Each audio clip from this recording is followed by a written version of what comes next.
cat countdown. We're at T-2 and I hear my rain coming, right?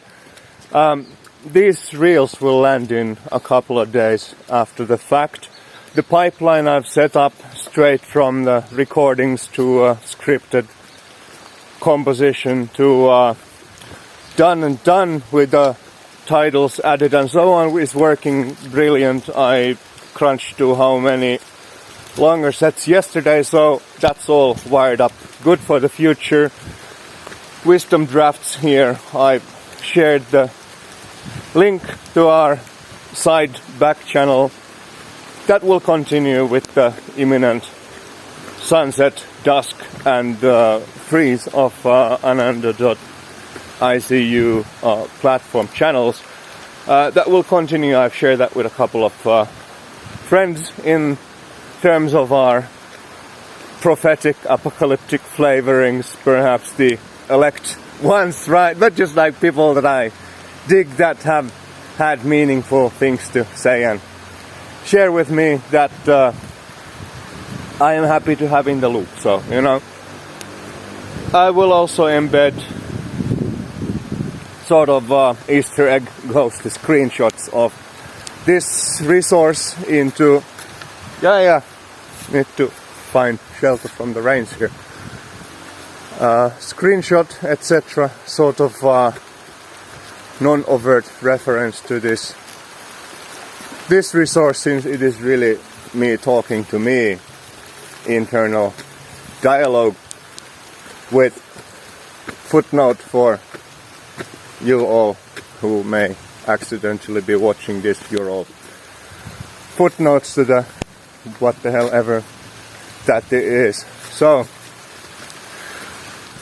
yeah, there's one more FR010, the free flow retrospect post finale special bonus from whatever, like a week back-ish, when the dusk decree was set and the wrap-up preps begun. The Nuke from the orbit episode where I've lost my freedom, I referenced the untitled series. This is the untitled series as it happens. Did not know that at the time, but then again, the hell I know of what's coming until it comes, as it happens the way it happens in the convergence of causes and conditions and costumes and shit, right? Like whatever, contextual emergence from the essence as it happens, like a global weather system sort of thing. So, and it humors me how the Nuke from the orbit shut it all up. Not the formal announcement, the mind stream to the grid infusion announcement on the need for the terminal. It coincides, the release, again unscripted, with the, so we're all watching the moon flight, right? Artemis II. Shortly on the dark side of the moon, radio silence. So that's entertaining. Just sinks. Makes you breathe a bit heavy with the high humidity and going up the hill, but again, that's the way life goes. So, I was on about, yes, the radio silence. See you on the dark side of the moon. The gig you're in wasn't playing any tunes to begin with, save a couple of random fiddlers. 3 cheers to you. So, you know, see you on the dark side of the moon in wherever I may roam episode 5 or whatchamacallit. There you are. And there shall be silence in the heavens for times and half a time again. Just some ominous rumblings behind the veils. That's all very entertaining. Came across the classic Padre Pio apocalyptic prophecies the other day. Quite entertaining. It all seems to relate to the cycles of solar activity, the sorts of what they dress in symbols. It's basically we're just talking really about the granddaddy sun throwing a massive flare one of these times, and there will be silence in every one of your grids, and high UV exposure, etc., etc., and whatever all the toxic fumes come from, and so on and so forth, and let them all feed their animals up front and stay indoors and not be burned in the bakes. So I mean, those are the sorts of things that we all expect at some point, as in just rationally speaking, kind of overdue. The last one was in the sort of global disruption grade. It was in late 1800s. We haven't had in the industrial era yet that sort of a flare, but they are fairly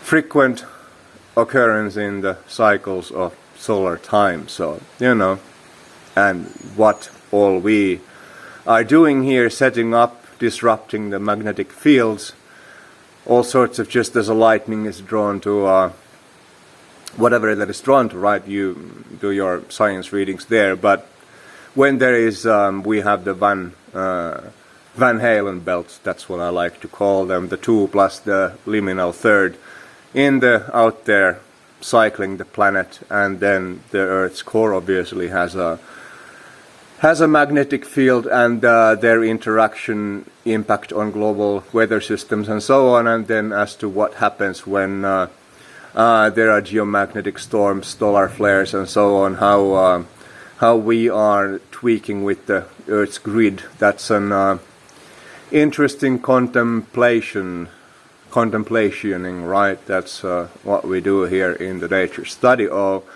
I have no answers there, except be ready for whenever that it inevitably eventually happens, and, you know, make sure that you are able to live off the grid when push comes to shove. That's seems to be the ramble that I am rambling here for whatever reason. This was supposed to be the T-2 update. So let me rewind, recollect what was I actually supposed to be going on about here. So I did have half a mind of dropping in cat mood vibe updates, but I'll just slap it here like whatever.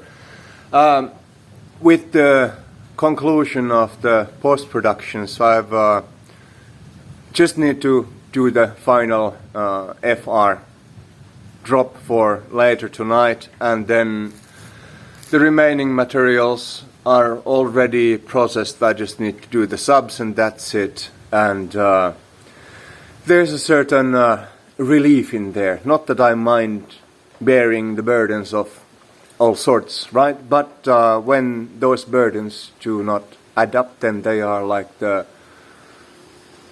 who's the fellow, Sisyphus or whatever, going up and down the...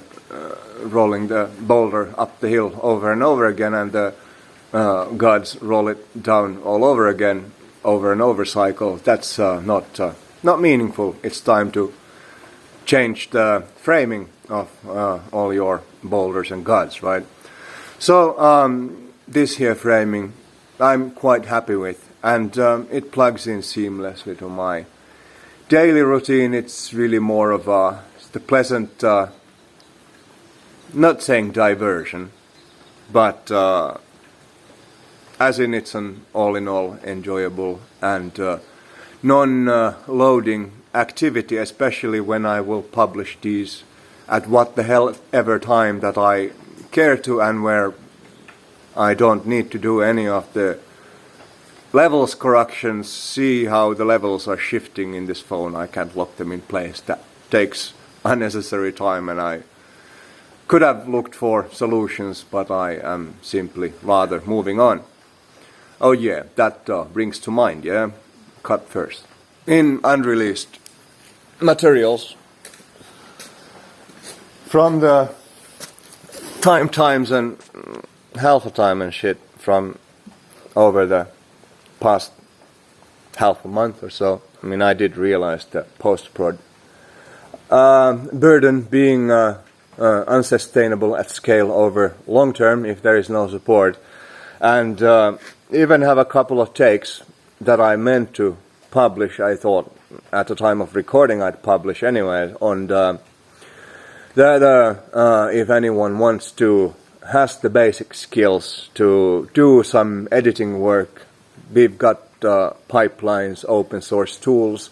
A simple process can even train you up, be the wizard's apprentice, whatever, get shit done. Those are the sorts of skills that I've always been picking up over the years, to be able to compile and share things that matter.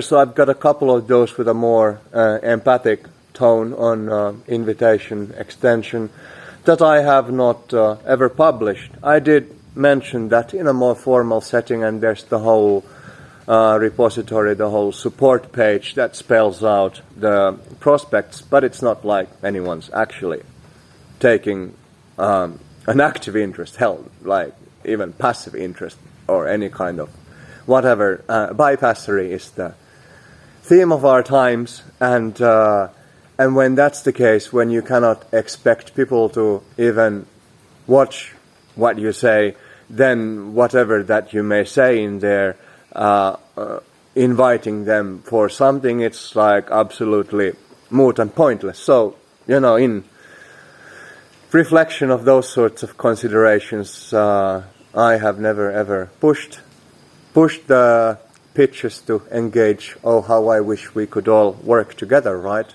Because we're not anywhere in the general neighborhood of that being even a seed of a reality by the looks of it. So, it would just be a waste of time and breath there to put it out. I put that breath on the record for myself, and that was the measure of that. And these two are breathings for my record.